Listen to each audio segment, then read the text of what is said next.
आनंदित आदमी वह है जो अपेक्षा के बिना रहता है। जो बस रहता है वह यह नहीं कहता कि चीजें ऐसी होनी चाहिए। जो जानता है पूरी तरह से सतर्क कि कैसे जिया जा सके। जीवन में वह जागरूक है, मृत्यु के बारे में उसे पता है। खुशी में वह जागरूक है, दुख के बारे में उसे पता है। सफलता में वह जागरूक है, असफलता की उसे जानकारी है। एक ज्योतिष रात आकाश के तारों का अध्ययन करता हुआ चला जा रहा था। एक कुएं में गिर पड़ा। पाट नहीं थी कुएं पर, आंखें आकाश में अटकी थी। चांद तारों का अध्ययन हो रहा था। कुएं में गिर पड़ा तो चिल्लाया।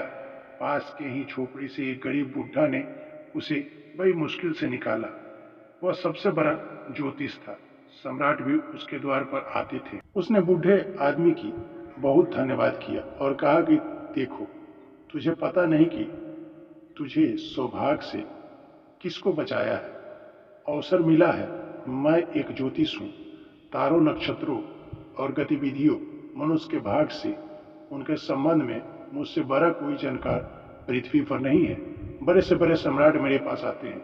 मेरी फीस भी बहुत ज्यादा है, लेकिन तूने मुझे बचाया है तो तेरा भाग मैं बिना फीस के देख दूंगा। तू कल आ जाना। वो बूढ़ा व्यक्ति हंसने लगा। उस ज्योतिष ने कहा, तू हंसता क्यों है? उसने कहा, मैं इसलिए हंसता हूँ जिसे अपने सामने का कुआं नहीं दिखाई पड़ता। उसे चांद तारों की गतिविधि, नक्षत्र और भविष्य तुझे अपने पैर संभालते नहीं है। तू मेरा भविष्य बताएगा, होश में आ जा। उस बुढ़े व्यक्ति की बातें ज्योतिष के जीवन में क्रांति का कारण बन गई। उसने ज्योतिषी छोड़ दी। यह चोट भारी थी, यह बात भी इतनी सच थी। सामने पैर के नीचे कुआं था, नहीं दिखाई पड़ा। मगर उसे क्यों कुआं नहीं दिखाई पड़ा था? नहीं कि उसके पास आंख नहीं थी। आंख थी, मगर आंख दूर के तारों पर अटकी थी। यही आदर्शवादी की भांति उसकी आंखें दूर के तारों पर अटकी थी। आदर्शवादी कहता है मोक्ष पाएंगे। अभी यह सरा गला क्रोध, इससे छुटकारा नहीं हो रहा है। यह सरा गला काम, इससे छुटकारा नहीं हो रहा है। मोक्ष पाएंगे, वैकुंठ जाएंगे, निर्वाण होगा।